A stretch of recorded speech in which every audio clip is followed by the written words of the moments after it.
Hey everyone, welcome to the Sackhoff Show. I am your host, Katee Sackhoff. Thank you so much for being here on this beautiful Tuesday. I am happy that you are here. Before we get into the wonderful guest, I want to remind you all to stick around for the Hindsight afterwards, where we talk about that guest and answer fan questions. It's a real fun time. And I also want to remind you and let you know we have a Patreon. It is so much fun. I talk to everybody so much over there. It's really just this wonderful community that we've started to form. So if you're interested in the Patreon, go to patreon.com/The Sackhoff Show. And there are two different tiers that you can choose from.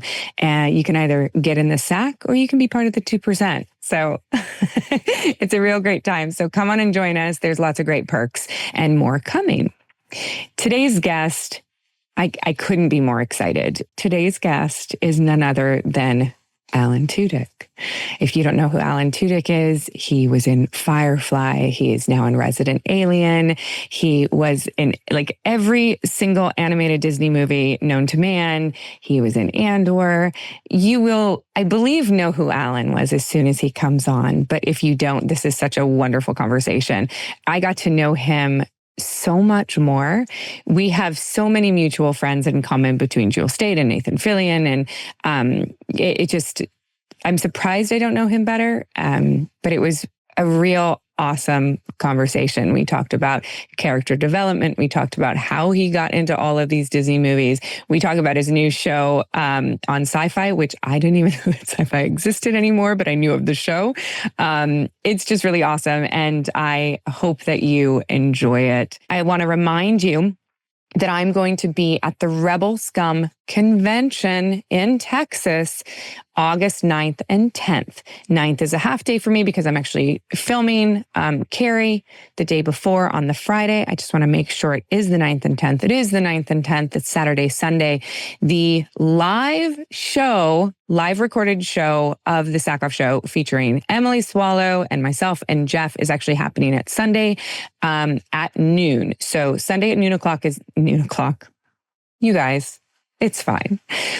It's happening Sunday at noon. I'm just going to start saying noon o'clock. So it's happening Sunday at noon o'clock. So come check that out. It's going to be a real fun time. Emily Swallow and I are already trying to figure out some really fun, entertaining things to do on stage during her interview. And I want to also remind you that the only place to see those live recorded interviews, is in the Patreon. So go check that out. I'm just going to get out of your way now. You have enough information and just enjoy this wonderful conversation with my friend, Alan Tudyk.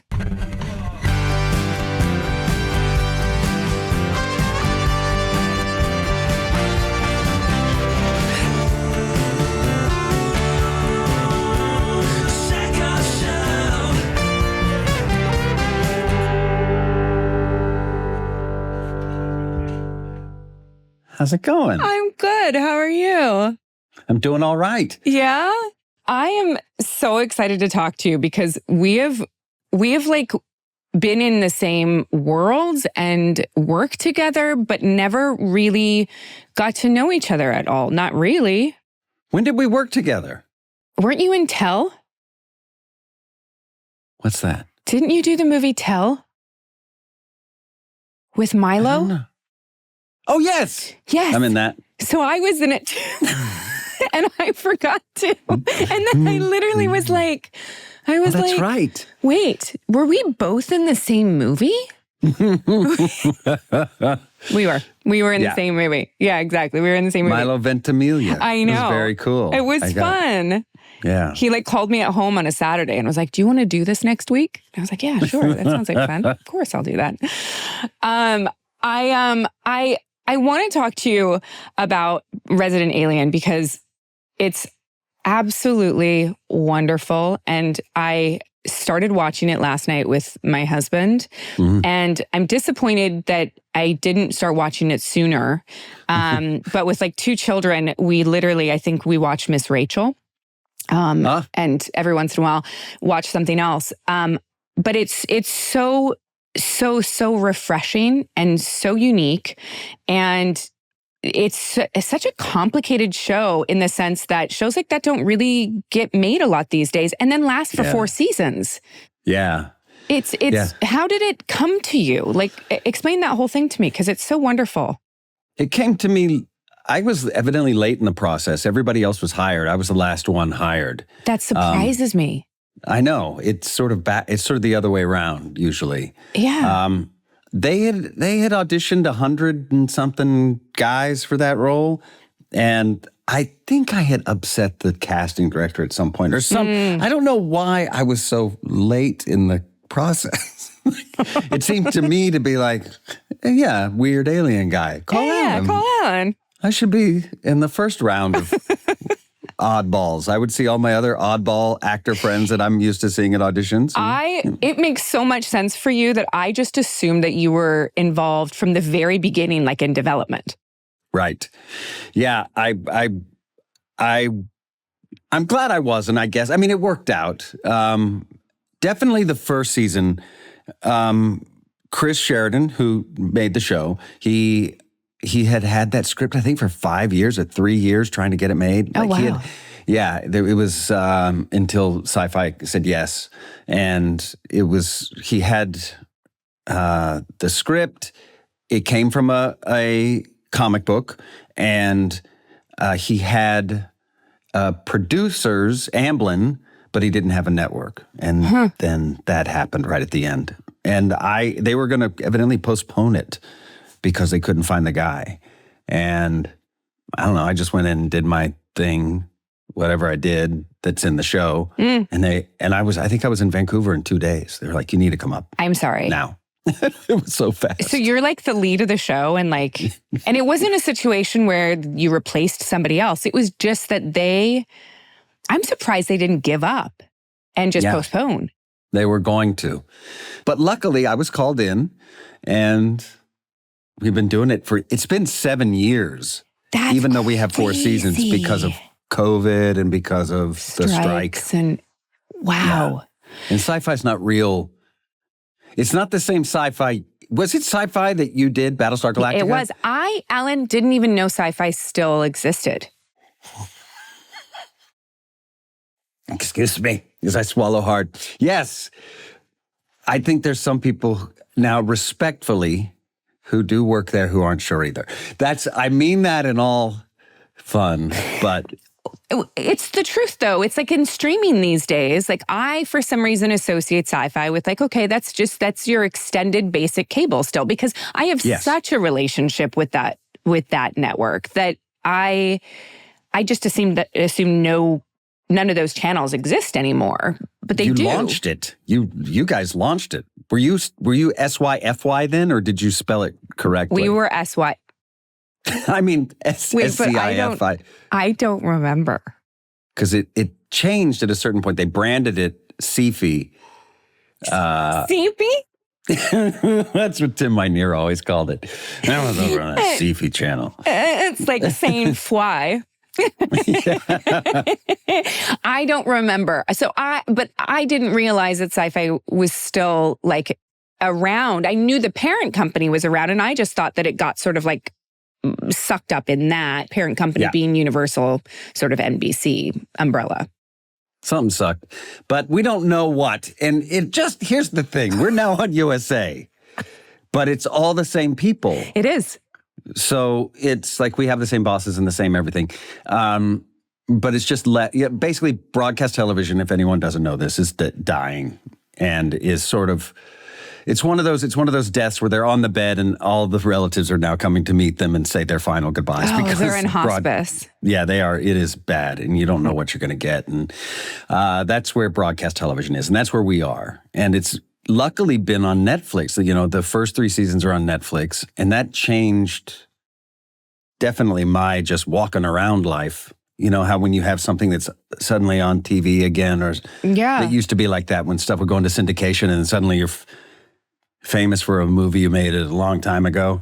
That's how I get Resident Alien a lot on the street now, where before it was just whoever tuned into Sci-Fi. Well, it's sort of that Netflix thing, right? Like Netflix gave this rebirth to so many shows again during COVID that people found that are now, in second lives. Yeah. So it has such a massive subscriber base. Yeah, I know. And it seems like something that everybody has it. Like if you have one channel, that's the one you're going to have. Yeah. Of course, because they've got a little something for everyone. It's not like you're gonna.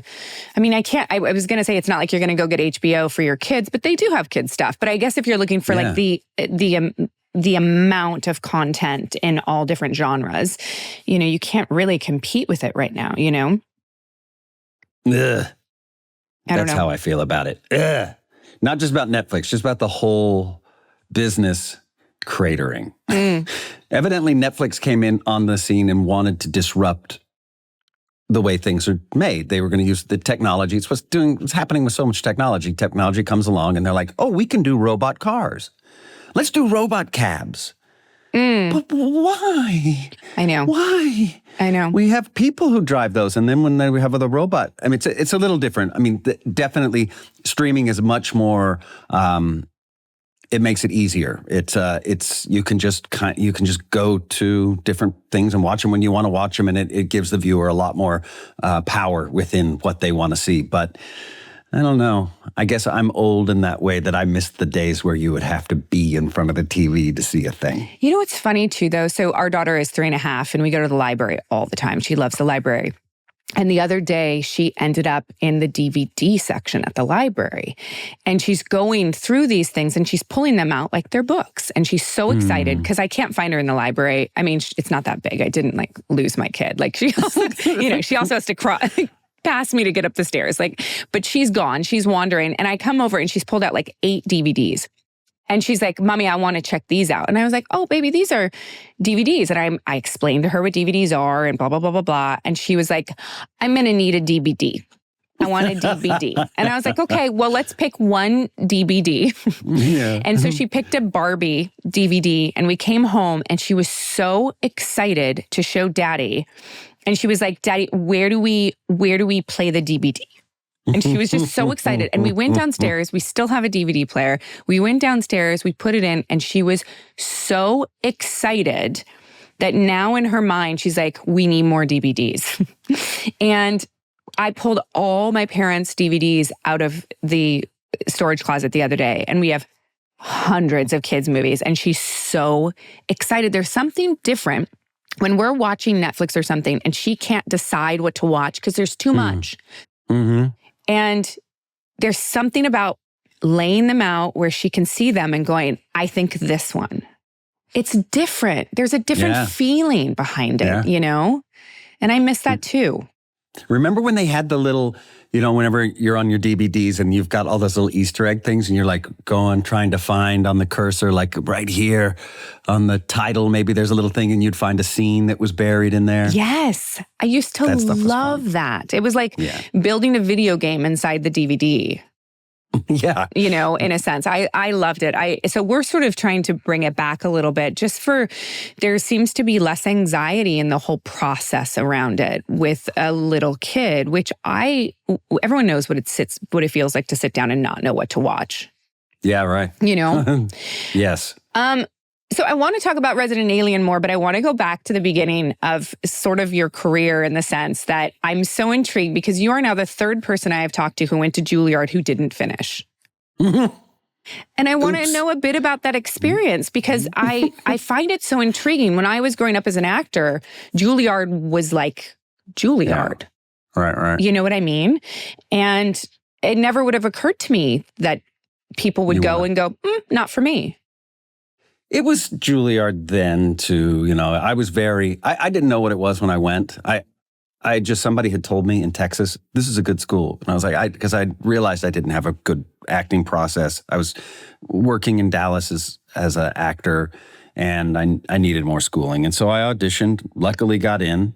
And my class, you get 20 people in a class and then you are acting. When I was there, I think they have made some changes where you can act with people in other classes, but it works like your first year you learn these things, which prepares you for the second year that you learn these things, which builds on the third year and then the fourth year. So you're always acting with the same 20 people, which gets whittled down because some people don't fit, some people leave, some people in my class smoked the crack.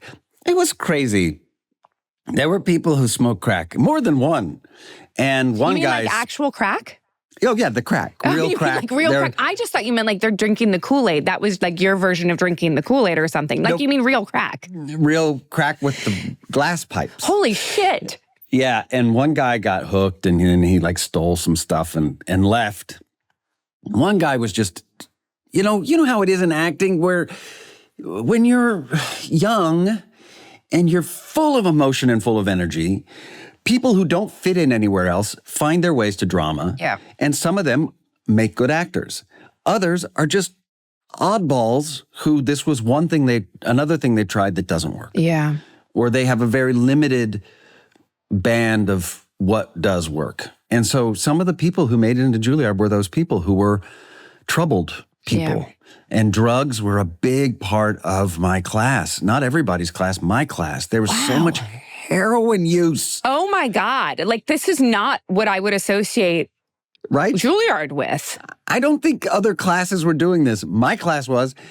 I had a party at my apartment, and it was my roommate and I did not do heroin, but our house was littered with all these people just on the nod with their works, pulling out junk. Oh my God. It passed out. Anyway, it was not cool. And I was not happy. And they didn't do a lot of comedy, although what was great, I did learn a lot. I learned a lot about the voice and the way that the voice works. You know, like them just saying the sound A, there's not a sound A. That is two sounds. It is eh and I put together. I'm like, hold on a minute. I'm just like, A. Oh, whoa, those are two sounds put together. And they pulled apart sound in a way that I understood voice differently and how diction could change how someone sounds. Like certain lisps are funny, like just different. The way that some people make words and have inflection are funnier than other things. I just really surprisingly enjoyed that because it was very much like a classroom. We're going to now do voice and speech. And there were more voice and speech classes than there were acting classes, honestly. It was crazy. But my second year, we were supposed to have a comedy. And instead of a comedy, they did Greek tragedy. Right before we got there, like, we're changing to Greek tragedy. And nobody in my class wanted to do comedy. Everybody wanted to do Greek tragedy because they were on heroin. Not all of them, but many were on many drugs. And so... Those Greek tragedies really resonate when you're on the smack. Oh, my God. They really do. Yeah. Oedipus. Huge smack problem. Huge. He's like, wait a second, you're my mom? Hold on. Bummer, dude. Bummer, dude. I get the resemblance. I see it. It makes sense now. It makes sense now. I see it clearly. So about comedy. So did you want to be a stand-up comedian? Was that sort of originally where your career was in your mind going? I went to another school before Juilliard, this little dinky 2-year college called Lon Morris that doesn't exist anymore in East Texas that had a good drama program. And while I was there, I did stand up at the Holiday Inn for a short time before somebody threatened to kill me. And then I decided I didn't want to do that anymore. Like over the continental breakfast? No, it was a nighttime situation. The manager had an idea of putting stand-up in, and I had won a local talent contest, the JC's talent contest. I won doing a stand-up set. And afterwards, he approached me and said, come down to the Holiday Inn and get 2 more comics, and you can do a night of it. And so I got 2 of my friends, and we wrote stand-up and went and did it. And I just pissed off some local dude who threatened to kill me. And I was like, you know what? I don't like this. This is not for me.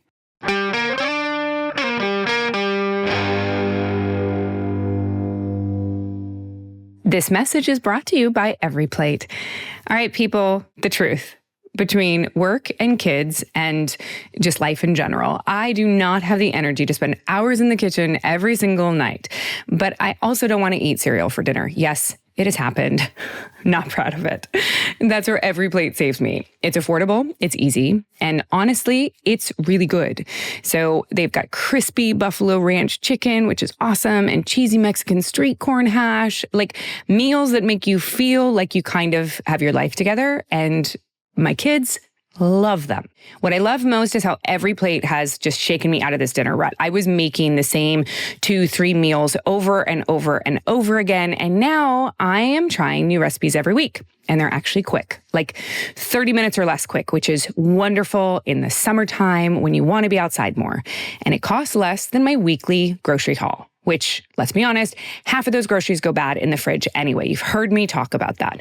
And my husband and I have this new thing. It's a running game where we see who nails the plating better. He wins every time. I'm not so good on the artistic touch, but my flavor is on point, which makes me happy. So what are you waiting for? Dig into these flavor-packed meals your household will love. New customers can enjoy this special offer of only $1.99 a meal. Go to everyplate.com/podcast and use code Katee199 to get started. That's applied as discount on your first box, limited time only.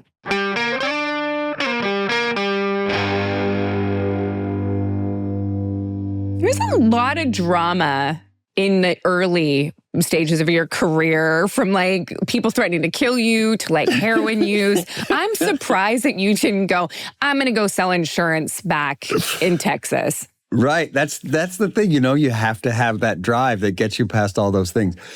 Luckily, when I moved to Dallas after that, it's where I'm from. So I moved back home after school. I didn't move in with my parents, but I moved back to that town, basically. And I've got into a comedy troupe, an improv comedy troupe.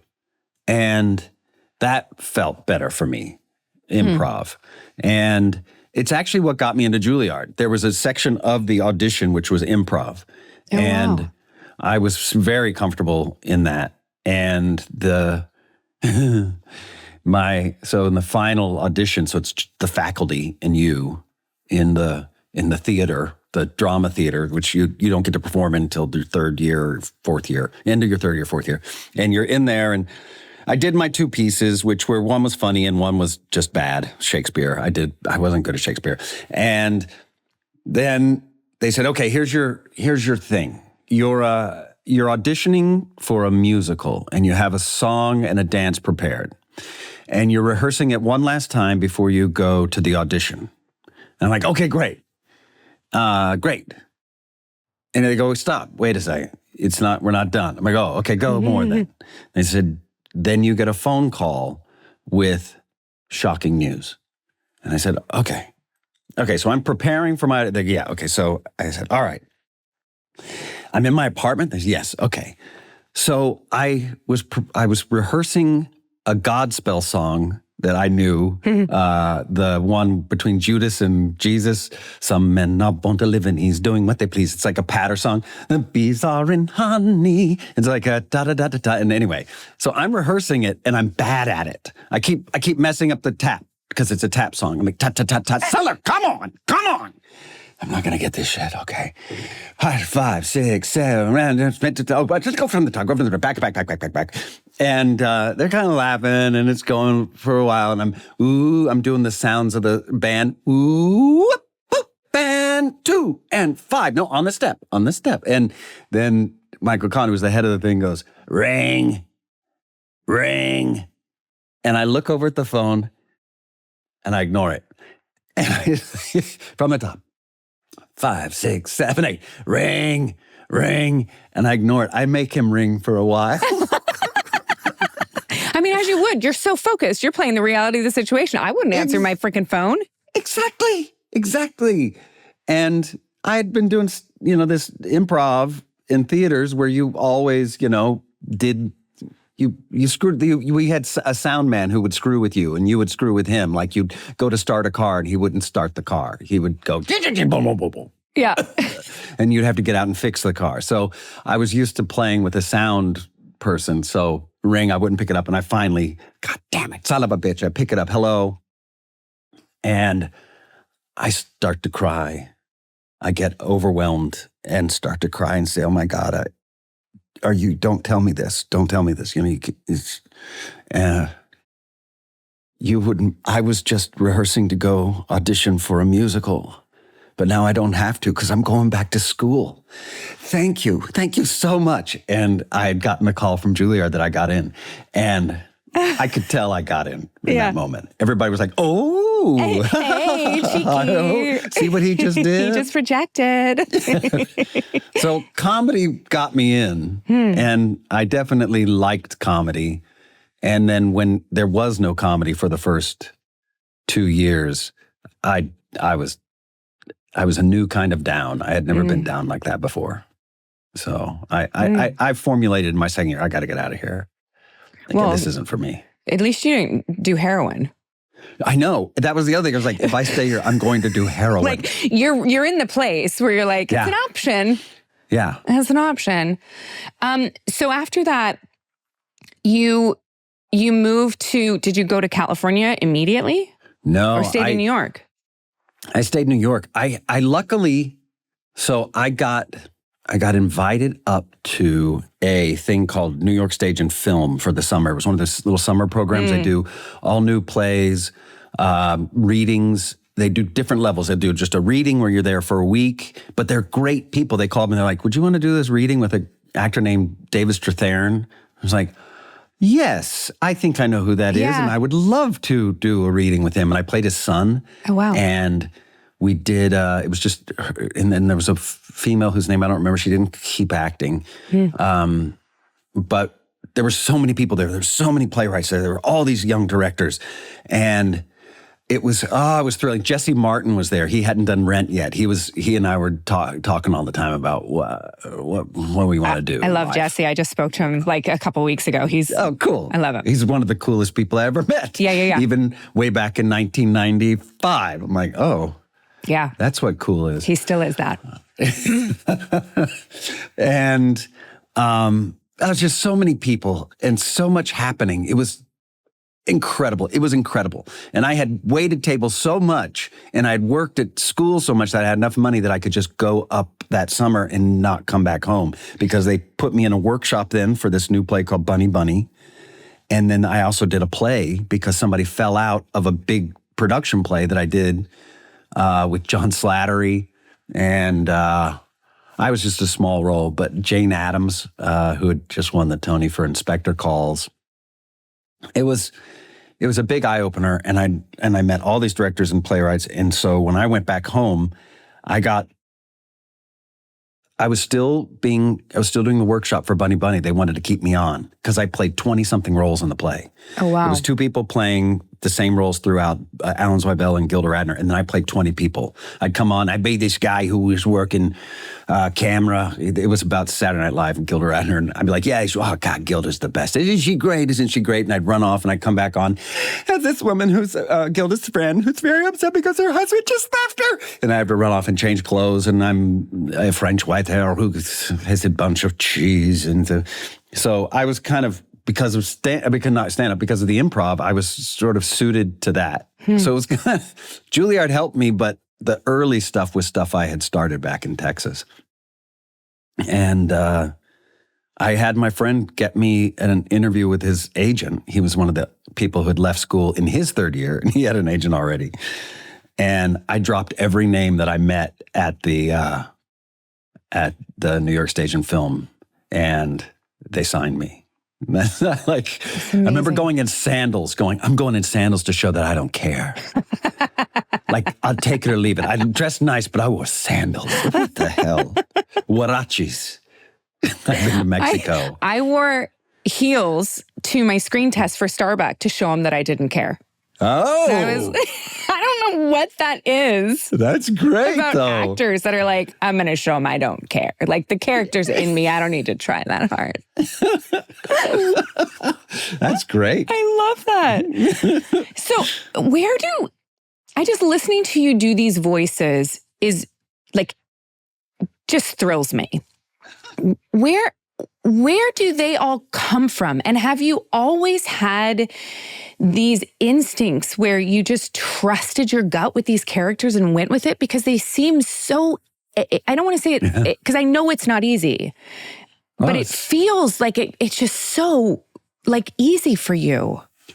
I think it's not hard. I'm not doing, like if you do them in a role, there's more work. My English accent, I've realized, has gotten very Australian. I've been watching too many Australian things. Australians I can't listen to when I'm doing English accents, or else it just gets hijacked immediately. So if I do another English accent, I really need a dialect coach.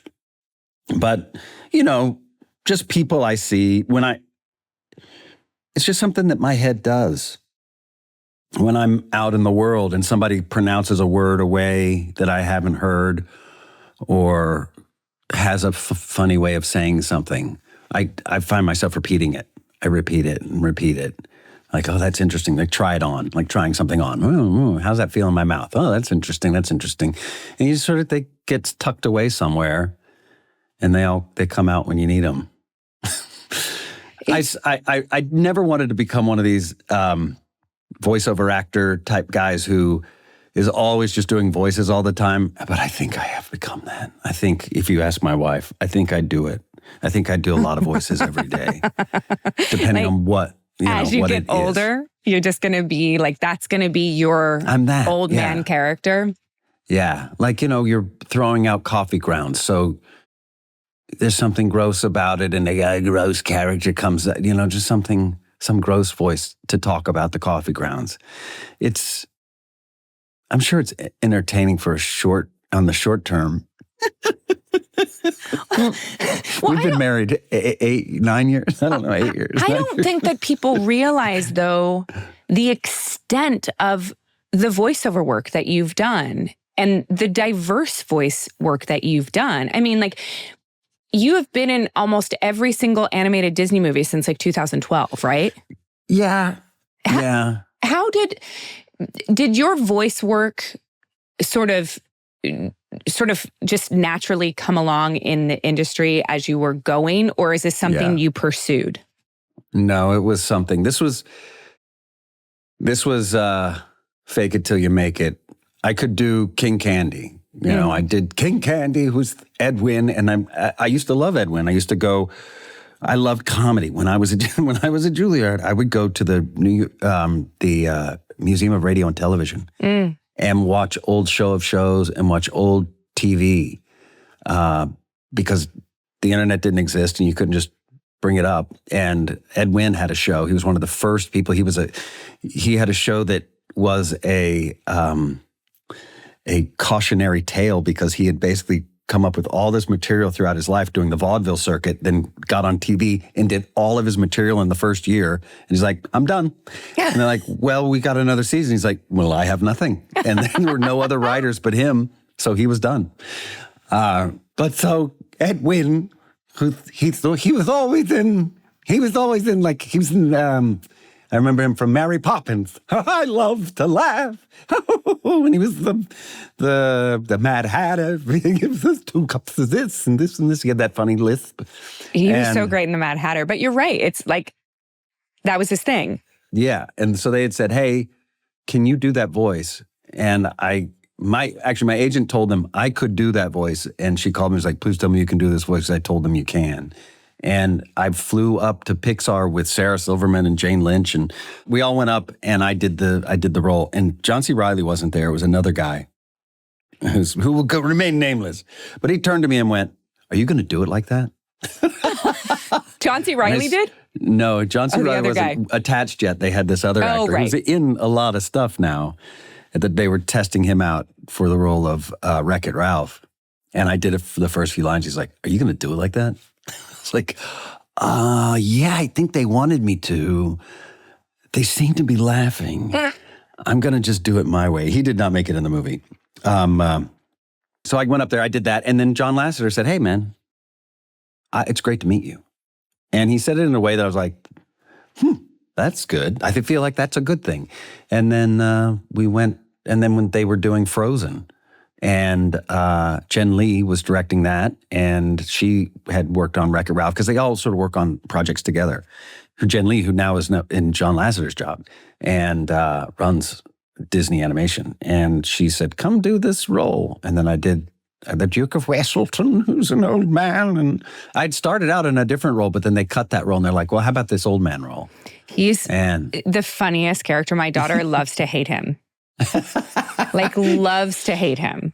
Sorcery. Yeah, he's such a dummy. Especially when he's doing the peacock, though. Oh, yes. And that's fun. They let you, that's all improv stuff. They let you just play. Yeah, they let you, at Disney, they really let you play. And I think that's what, I'm not the best voiceover actor. People are great at voices. There are people that I've met that you're just like, oh, you have there's a guy, Nolan North. I don't know if you've met him. He was in Con Man, and he can do things with his voice, the size of it and how he can twist it around. He can do things I absolutely can't even touch. And then he can also rip what he does with his voice would end my voice for a day or two. Yeah, he can continually do it again and again and again and again. He just has an instrument that's like a pro athlete. But I think my acting and my improv have made the difference for my career because of things like that. And when they give me room to play, I come up with things that they end up using and that people like. But yeah, so I have done a lot of voiceover now. It's really cool. It's a great job. It is one I did not try to do. It's one that I lucked into. And once Disney gave me this, bestowed upon me all these roles, it signaled a lot of other people hey, he's good. Yeah. They trusted me because Disney had trusted me. Well, so how do you then take characters? Because I don't think people realize, you play characters like Hey Hey and Tuk Tuk and, these characters that you play, the Toucan, you play characters that don't speak. But how do you then actually, I can tell you what Hey Hey is thinking at all times, which is weird because he's so stupid. But you know what I mean? You are so good at that. Where does that come from? Because that is, in my mind, they'd send me that audition and I would be like, so you want me to make noises? Yeah. Where do they come from? They really put you on the spot. Disney does. They'll call you in and they won't tell you anything about the role. Oh, fun. You just get there and they show you a picture, an illustration. And then they're like, all right, find it. And then they're sitting in the booth and you go. Oh my God, that so happens. Intimidating. The one Wish with the goat. I was like, God, could you give me something it's a goat? I'm like, okay, so that means, does he sound like a goat or does he talk? And they're like, he talks. I'm like, okay. And his name's Valentino. They let me know that he was a goat and his name was Valentino. And so I was thinking, they said, go to, Valentino, he's Italian. And they're like, we don't do that anymore, Alan. I think that's racist. And I was like, oh, yes, you're right. I think that is probably. I don't have any olive in my skin. There's no fooling anybody. I'm very pale. And so there's this cute little animatic where there's Wish, the star kind of goes on his nose. He's really cute. He's wearing pajamas and then he flies away. They're like, what do you got? And so we're trying these little voices and these cute voices and these other things. And then finally I was like, what if he just sounds like this? What if his voice comes out and he's very deep? And they're like, oh, let's do it. So we did the lines, and they're like, I think that's it. And I said, who knew my voice would be so low? And then they put that in the movie. And that whole thing was just all improv. It was so much. It wasn't the best received movie, but gosh, I love the message of that movie. We love Wish. The music from Wish is extraordinary. It is some of the best music to come out of Disney. I would put it in one of their top movies. It's just wonderful. Well, that's great to hear.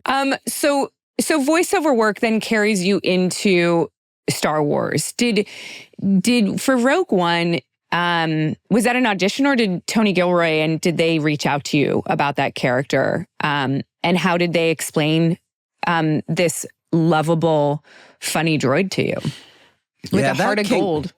Right. He came about K2SO. I got a call from, it wasn't Tony in the beginning. Gareth Edwards did Rogue One, and I got a call. There's like, Gareth Edwards wants to do a FaceTime with you. Pre-Zoom days.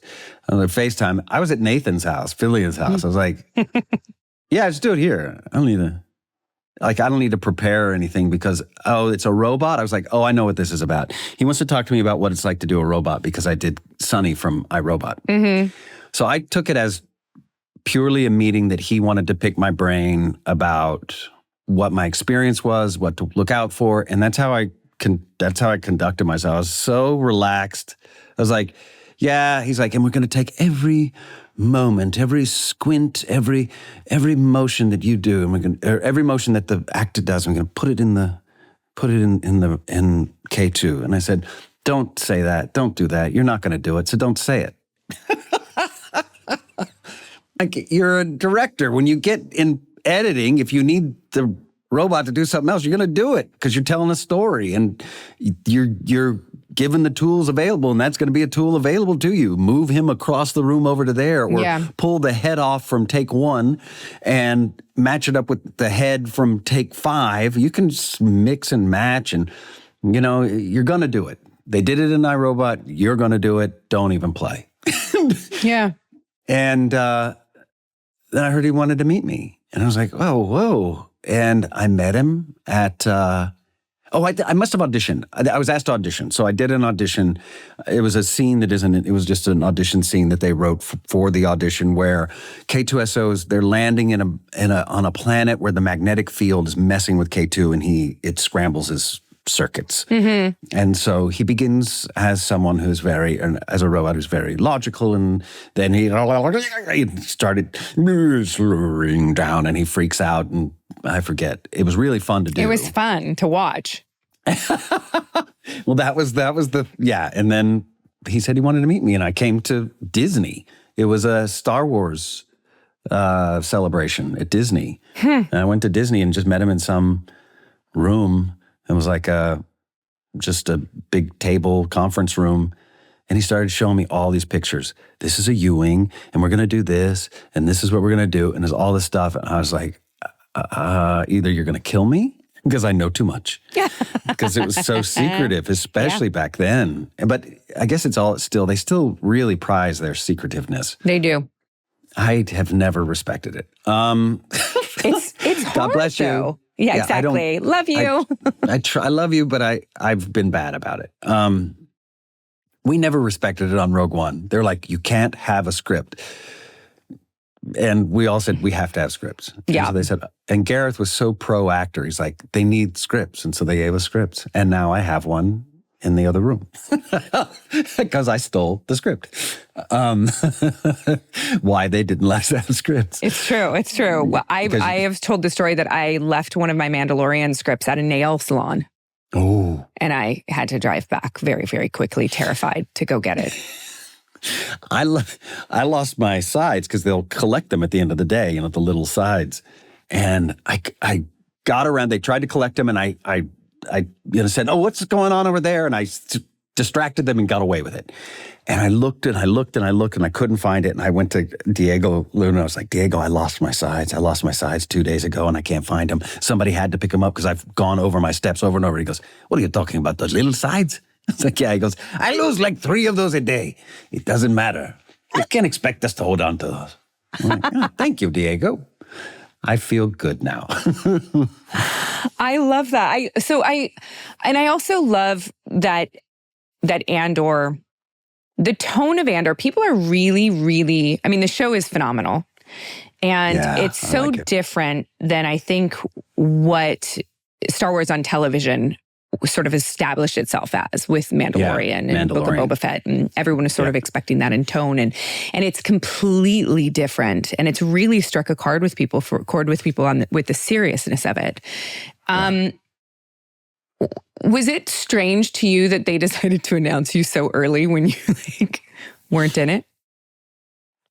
They were still finding it then. So it was a little strange because I think I was like, oh, is this going to happen soon? And it didn't happen. Oh, so you didn't know either at that point. You didn't know that you weren't in until the end? Spoiler, people, spoiler. Yeah, I did not know. It was uncertain. It seemed it seemed like it was going to be sooner. But that was Tony's pitch. Tony wanted to tell the story that he told, and thank God he did, because it's very good, but I think it's important. It as a sci-fi series. There are people who have still over all this time have been able to keep pushing sci-fi into a corner and saying, it's that genre stuff, and they can disrespect it because people are shooting lasers instead of guns, or for whatever reason. That kind of storytelling they can look down on, but you can't look down on Andor. That is incredible storytelling. That is prescient, and it is moving. The tension in that show, oh my geez, is just too much. Yeah. I'm happy. There was maybe a point where I was like, meh, I'm mad I'm not in it in the beginning. I'm mad I'm not in it too. But yeah, there's a lot. Yeah, come on. Exactly. We could have crossed paths. He could have included more, but that was his story. Yeah. It was going to be longer, but it was taking too long to make. And that's also why it's so good, because they took so long to make it. You just don't get that now. And I think that's another reason why you're not going to see, who knows when you'll see something like this again. They began production at the time when our business was spending money on production. They were all like, "Oh, we're gonna be the streamer. We're gonna be the streamer." Yeah. And they poured all this money into it, and now the whole business is in a retraction.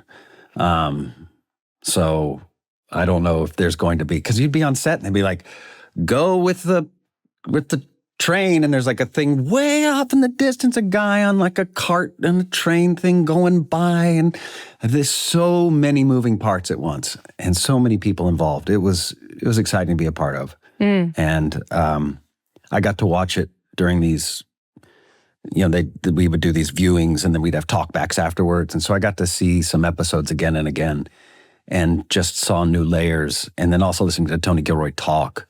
It's just, I felt very lucky in a way I haven't felt in a long time. Just really, really lucky to be a part of something. Yeah. I think it changed what people thought Star Wars was going to be and could be. I think that, like you said, I think a lot of times people get very comfortable doing one thing and thinking that something is one thing. Sci-fi, Star Wars. And then you have someone like Tony come in with that vision, and then Andor, and like you said, just changed what people thought it was going to be. Yeah. And it was instantaneous when you watched the first episode that this was not what was expected. Yeah. Yeah. It's cool. It's really neat. I can't, I hope they win all the Emmys. Yeah. They put in a lot of work, and those actors are very nice. So I back to sort of Resident Alien, just because that's what we're here to talk about. And I appreciate you allowing me to go back to your career, because I love it. Talk about anything. How do you guys balance the tone of that show? Because it is so many things. It is literally it's at the same time dark comedy, and then small town drama, and murder mystery, and then sci-fi, and how do you balance that within the show and then also within yourself? I have the lucky job of playing the alien, so I get to do the crazier things. And whenever there's a scene that I have ideas about, there's rarely the pushback can't be he wouldn't do that, because he's an alien. And I love things like this that can be funny and sad at the same time. Those are my favorite things. And it's really hard to make them. I think I've read a lot of things that try to do it and they don't pull it off because you can either go too silly very easily or just so serious there isn't funny. Yeah. It's really up to the writing. And I mean, I have more writing control of my scenes than I do other things I've been a part of. Any ideas I have, they get a full airing. And I've even been able to write some scenes in the show. And yeah, it's the world that Chris Sheridan made that it somehow supports it. I don't know how I don't know how he did it. I luckily don't have to do straight up serious stuff all the time. That's the other actors. I just do the stuff that will have something serious, but then there's always something that's funny about it. You know, he can be in love and it's so stupid. It's so dumb. Like even stuff that doesn't make sense, they let me put in. But there was in season 3 where Edie Patterson, she plays the bird, the avian, and she comes to town. And there was some dumb line about, I used to have a hat. It's from this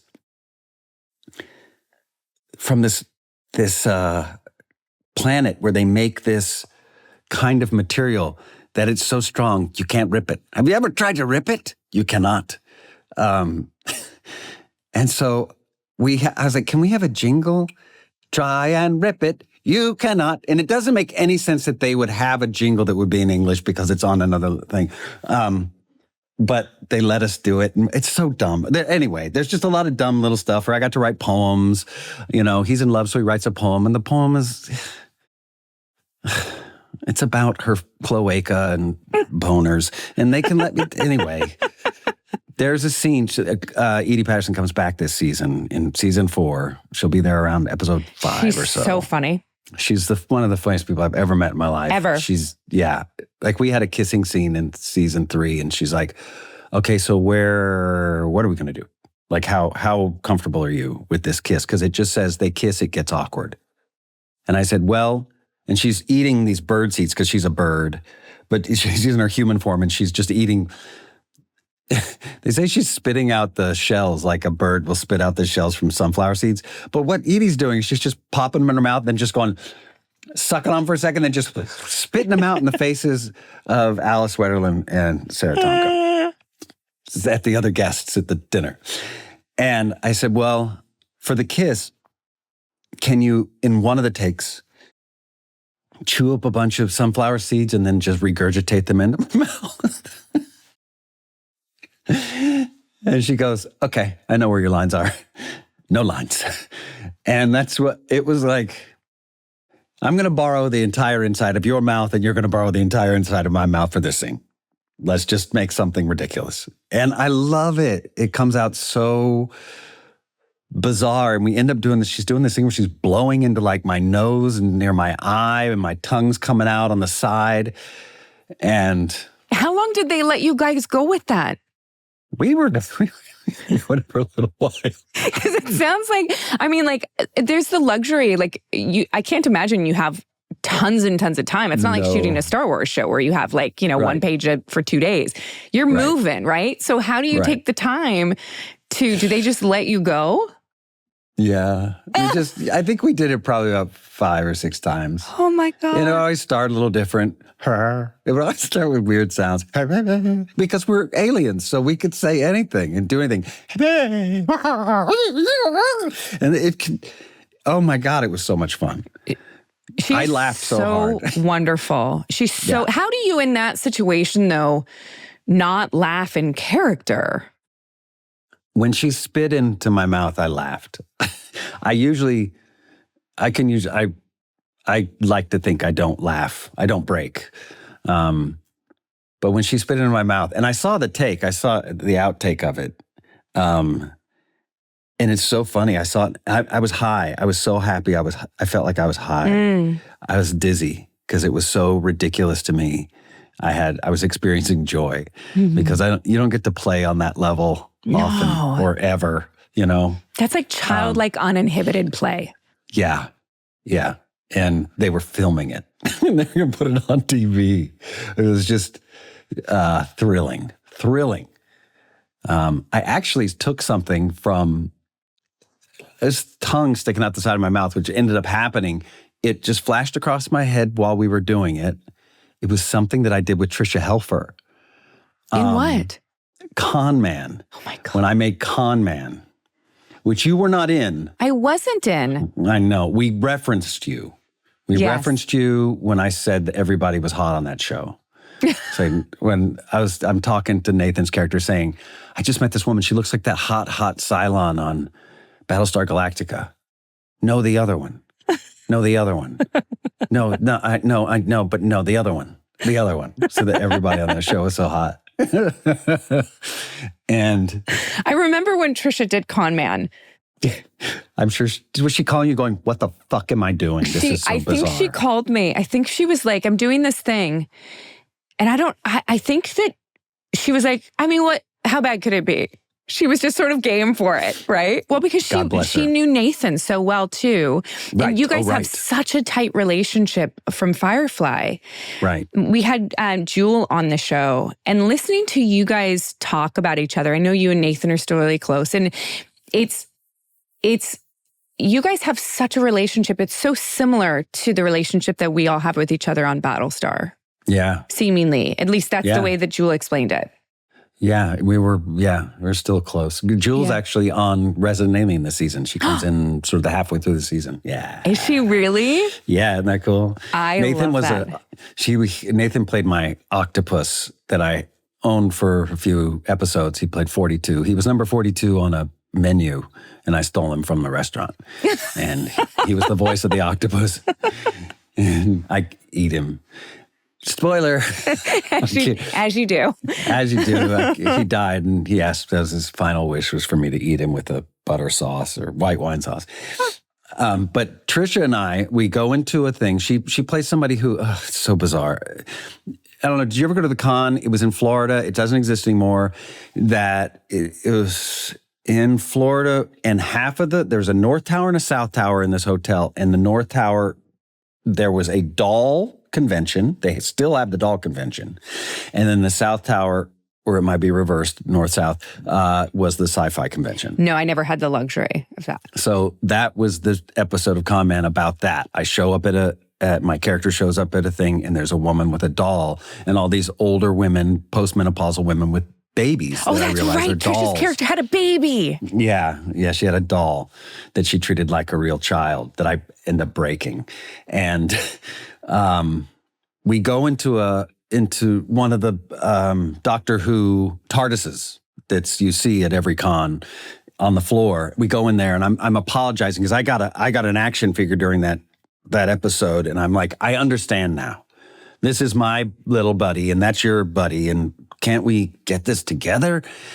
And it was a weird thing right at the end, and it doesn't even make sense, but because I was in charge, nobody could tell me no.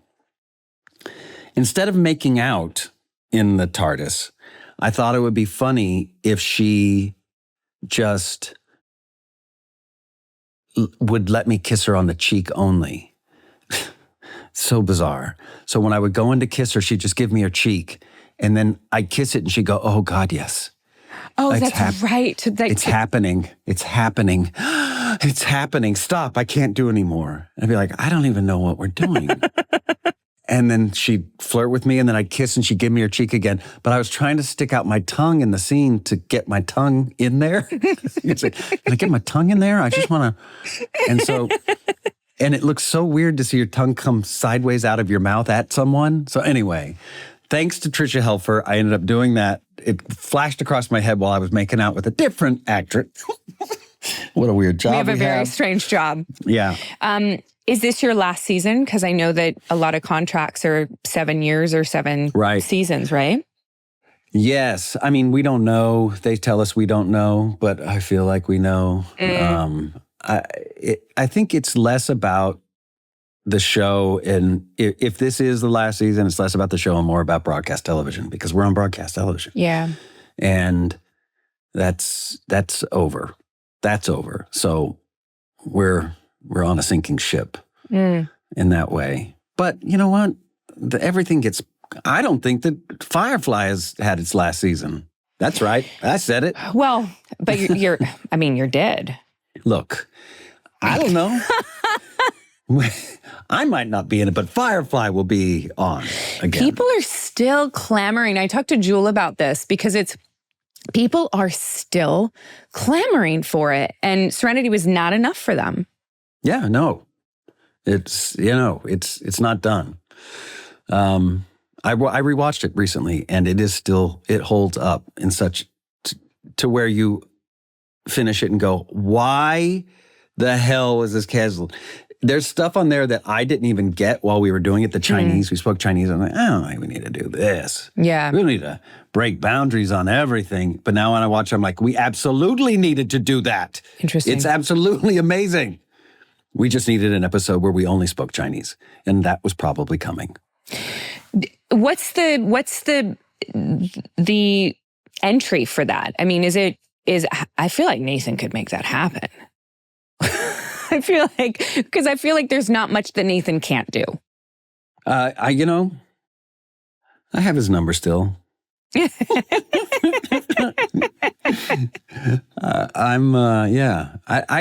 see. I feel like as long as Nathan's involved, it will happen. Yeah. Like it was actually a fan fiction that Nathan showed me a long time ago. And it was some guy lands on this moon, this desolate moon in the middle of nowhere. And he's talking about meeting this person and needing him and that he's scared, but he knocks on the door of this shack and then opens the door and it's Mal.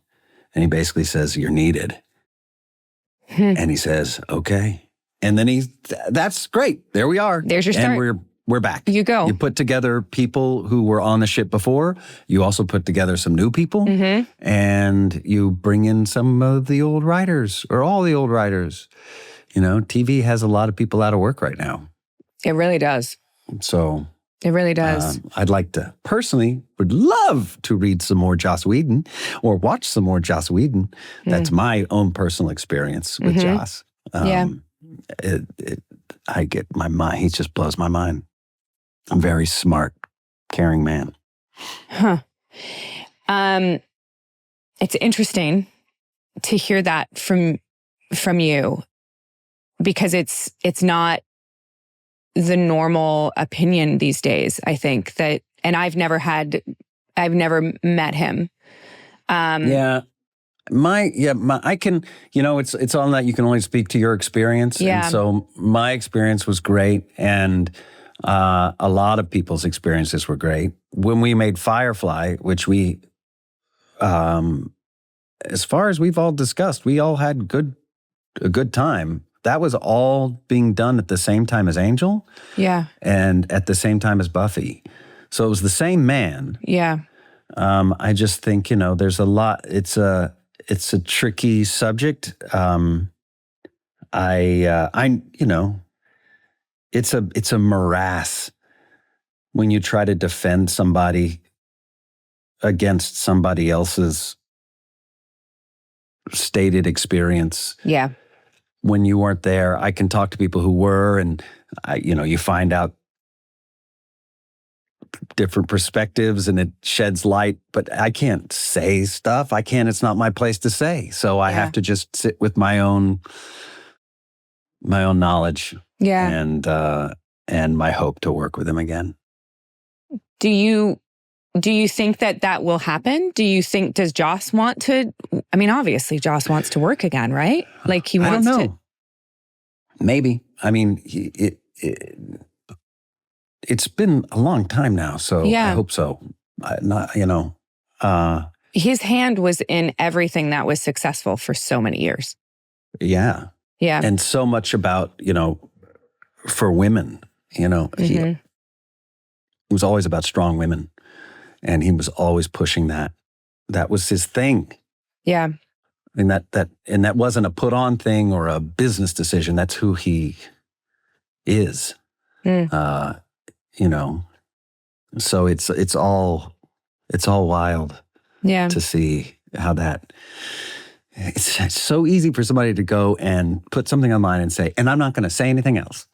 I'm going to say this thing and I'm not going to say anything else. Like, well, wait, the thing you just said is going to do really irreparable harm in a corporate setting. And there's no court, to go to. There's no cancel court. No, it's the court of public opinion. I thought Cancel Court would be a good reality show. And we're back, Cancel Court, but nobody would. I feel like Judge Judy that would be her thing though. Because she would be like, I found out that entire thing was fucking scripted. Oh, really? Or that was that is my now interpretation of that, is that those daytime court shows are all actors reenacting the real court cases.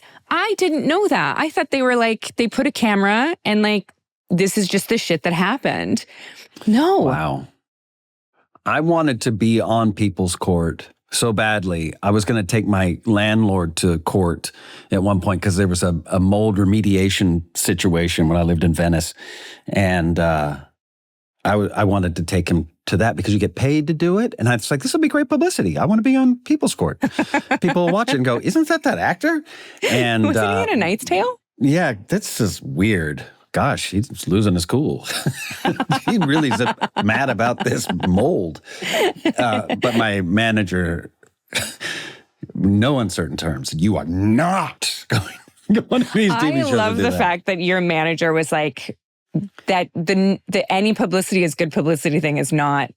That's not. No. It's up there with doing a commercial for like venereal disease, right? Like medication, right? Although I think I would like to do one of those as well. I think that would be great. Well, only if you did it with Edie. Like if you guys were like a couple and like it was a thing. Suppository commercials, something. Yeah, there's something there. I feel like there's something there. Something small in my ass. Yes. Something. Anyway, and it's a drug for like penis enlargement or something. But you think you're doing like a penis enlargement commercial and she thinks she's doing a suppository for like hemorrhoid commercial. You guys are talking about small things. Yes. There's something there. Anyway. 4-hour erection. She has a 4-hour time before it kicks in, before the medicine works. Anyway, we got to workshop it. Yeah, there's something there, though. I feel like there's something there. Thank you. Yeah, I have to go lift weights because I'm 54 now, and weight is a whole different thing for me. It's shocking. You have 2 kids. You look great. I do have 2 children. I have 2 children. I'm so tired at all times. I don't know how I get anything done. I don't know how I get anything done. I don't. I literally don't know. I married someone 10 years younger than me. That keeps me young. And when I can't do it, I make him do it. Oh, that's good. Yeah. Great. That's my plan. All right. That's my plan. Done. That's a good plan. Thank you. Yeah. Well, thank you for taking the time. I really appreciate this. It's been wonderful to get to know you a little bit better. And yes, if we reboot Con Man, you gotta, of all the reboots, Con Man and then also Firefly, you gotta get him out. I'll do both. I would tear the shit out of some scenery in Firefly. I'll do that. I'll do that. Bounty hunter, something. Well, you've been, yeah, okay, yes. Something. There is nothing wrong with being typecast as strong female characters. I'll just do that forever. Cool. Yeah. All right. All right. Thanks Have an awesome rest of your day.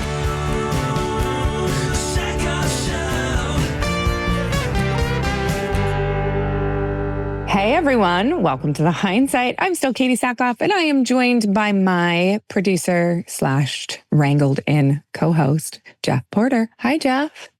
Hey, Katee. Hey, Katee.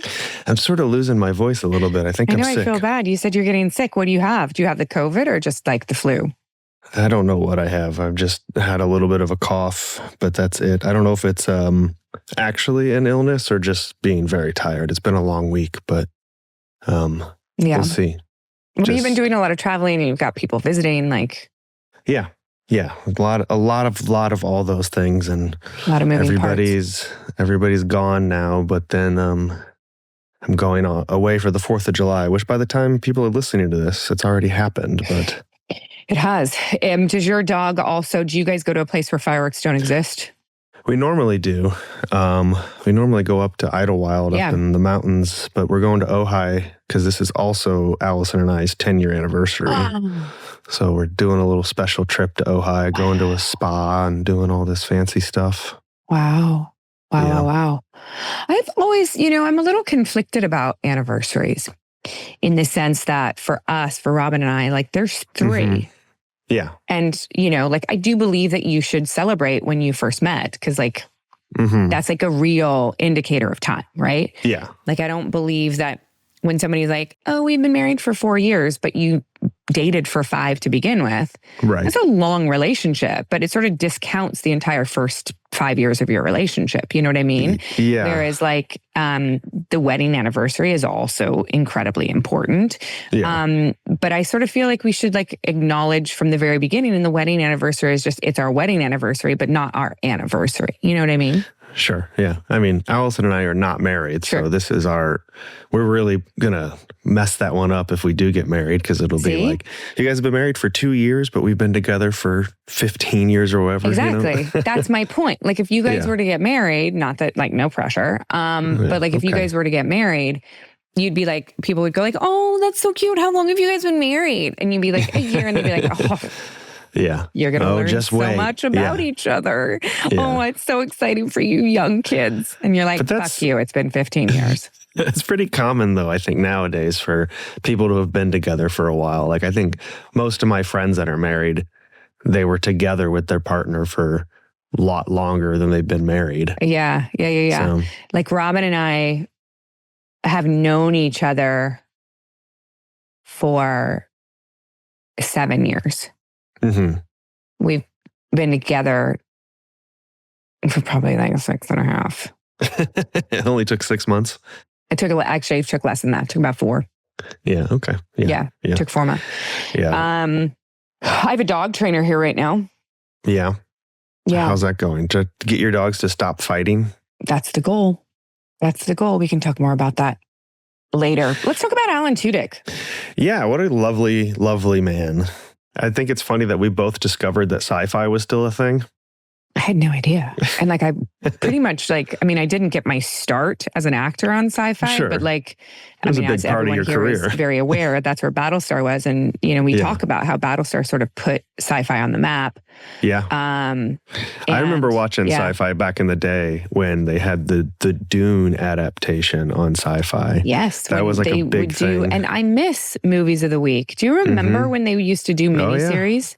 Oh, yeah. They do many. I mean, that's what Battlestar started as. They did. So, remember that show, The Ghosts of Avalon? And then, there was that Angels in America. That was an amazing miniseries with some huge fucking names in that bad boy. What was that one? Do you remember that one that John Larroquette was in that was on ABC?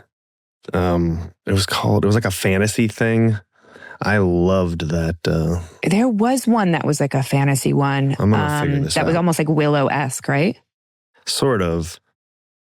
It was about the thing where New York City was a parallel universe to. Oh shit! I don't remember that one. It was called The 10th Kingdom. Oh yeah. Yeah, The 10th Kingdom it's from the year 2000. Yeah, that makes sense. Because Battlestar was 2003. So they were still doing miniseries. It was this thing where they were really putting big money into miniseries too. It wasn't just it was sort of the dawn of that golden age of television stuff that Battlestar was part of and all that stuff. So miniseries, Band of Brothers was a fucking miniseries. Mm-hmm. There were a lot of, HBO had a lot of great ones. John Adams is incredible. I love that miniseries. The Pacific, Generation Kill. There's a Dune. Yeah. Now they don't really do miniseries anymore, do they? It's Angels in America, Roots. Yeah. Roots. Roots is a classic miniseries from the 80s. Yeah, Empire Falls, Paradise. I mean, they don't even Parade's End. Like, there's some huge in the days of streaming now. They don't really do made-for-TV movies anymore. They don't. Like, they're just movies. Miniseries. Wow, Thornbird's based on the book series. Huge miniseries. Anyway, Battlestar Galactica, popular miniseries of all time.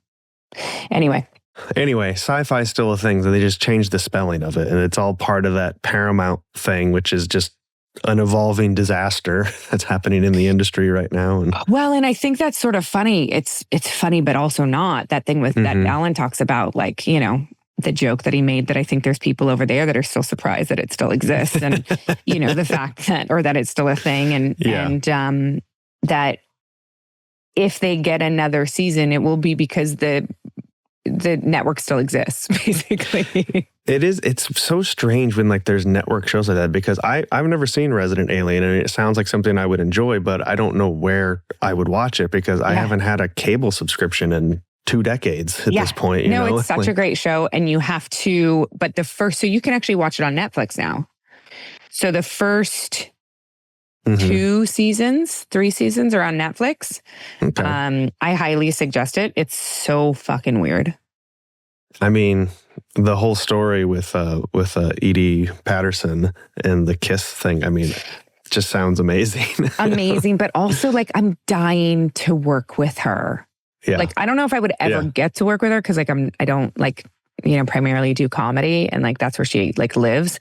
But like Cassidy talking about her and Alan, like it basically sounds like everyone who works with Edie, she is like the favorite person of that person. Oh, yeah. I mean, how fun is it to work with somebody like that, you know? I know.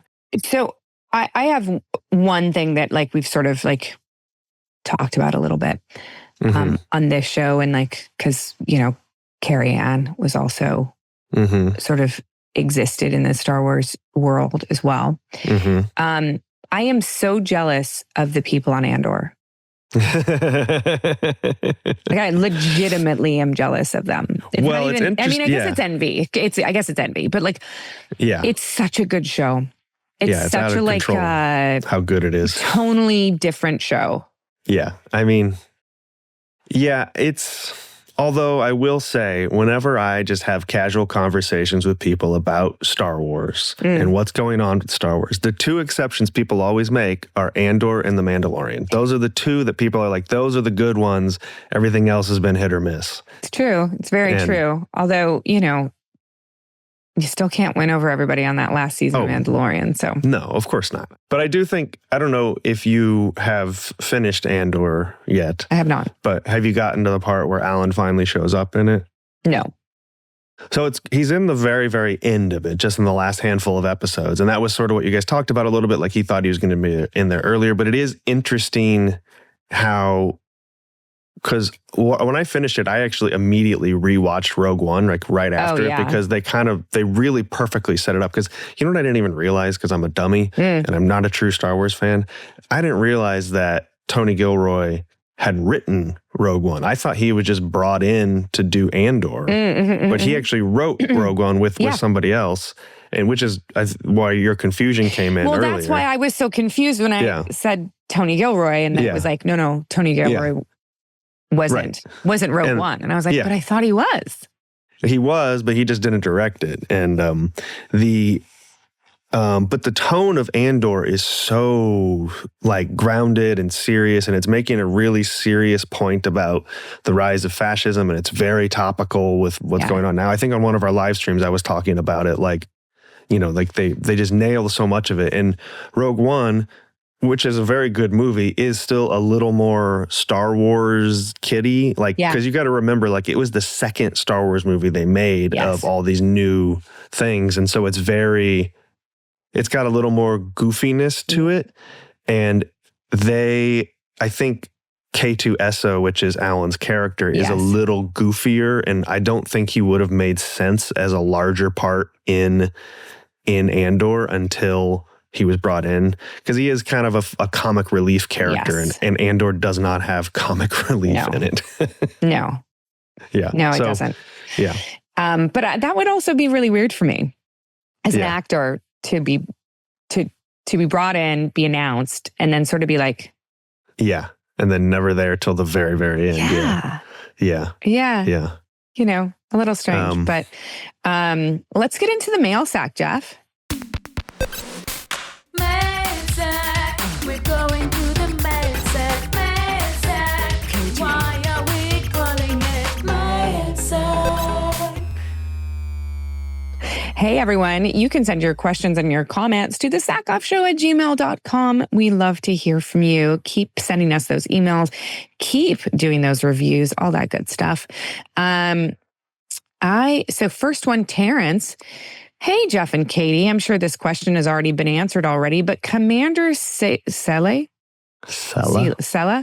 played by Denise Crosby, is Tasha Yar's daughter as the result of a time travel in an alternate reality created in the episode Yesterday's Enterprise. In that episode, the Enterprise C, that historically was destroyed in the battle with Romulans 20-something years in the past, gets caught in a time rift that brings it into TNG Season 3, present day, and as a butterfly effect of it never having finished that battle with Romulans, has created a dystopian alternate reality where the Federation and the Klingons have been at war ever since and have nearly obliterated each other. Tasha Yar is still alive in this reality and learns that she died a meaningless death in the prime reality. It is ultimately decided that the Enterprise C will go back into that time rift to be destroyed in order to preserve the real timeline, and Tasha decides to go back with them to die in battle, since she will cease to exist anyway once the timeline is restored. In later episodes, it is revealed that Tasha did not die in battle as she intended, but instead was captured by the Romulans and ended up having a daughter named Sella, who also played by Denise Crosby. Katee would be perfect as Sella's daughter, but I also don't think she wants to spend the hours in the makeup chair every morning to put on Romulan prosthetics. Have a great day. I do not. Well, we talked about this, though, because the Romulan prosthetics are probably the easiest ones of the prosthetics, although I do think they have some like brow ridge stuff. They have brow going ridge. on, but it's mostly just ears and brow. You're not doing like a full facial replacement. You still look like yourself. Yeah, more or less. But that was this came from the episode where we were talking about who you could possibly play in the Star Trek universe, and we were a little confused on the history of that particular character. That character, because like I've not seen every single episode of TNG. Yeah. And if I did, it was it was so many years ago. I don't remember a lot of it, and I only watched it once. So I met somebody this weekend who was a big Star Trek fan, and he was like, it was an older guy, and he was a big fan of the original, and he just kept. I've only barely watched most of the original at this point, and he was. So he had watched so many of it so many times that if I could just mention something I remembered from an episode or just culturally knew about from an episode, he would tell me the exact episode and the order it was in and everything. And I was like, man, that's a lot of time. Yeah. So he was a little offended that I called myself a Star Trek fan and hadn't watched all of the... See, but that's the gatekeeping. That's that gatekeeping. He was very sweet by it. Where it's sort of like when people are... You know, when they don't allow casual fans to say that they're fans of something. Yeah. I hate that. Anyway, on that note, I think we should get into the Patreon. We're going to answer some more questions from you guys. We're going to go into what's been going on in my life lately, which is a crap load, Jeph. There's so much going on in my life. I mean, like this week is just like mind blowing. Yeah.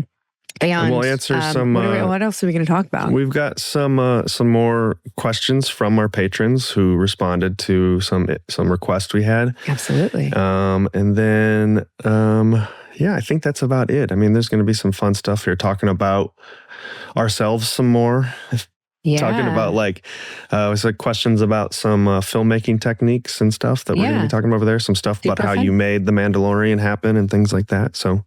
Absolutely. If you're interested in that, what can they do, Katee? If you're a member of the Patreon, we're going to see you guys in 2 seconds. And if not, we still love you. And we will see you next Tuesday. And that's what's up.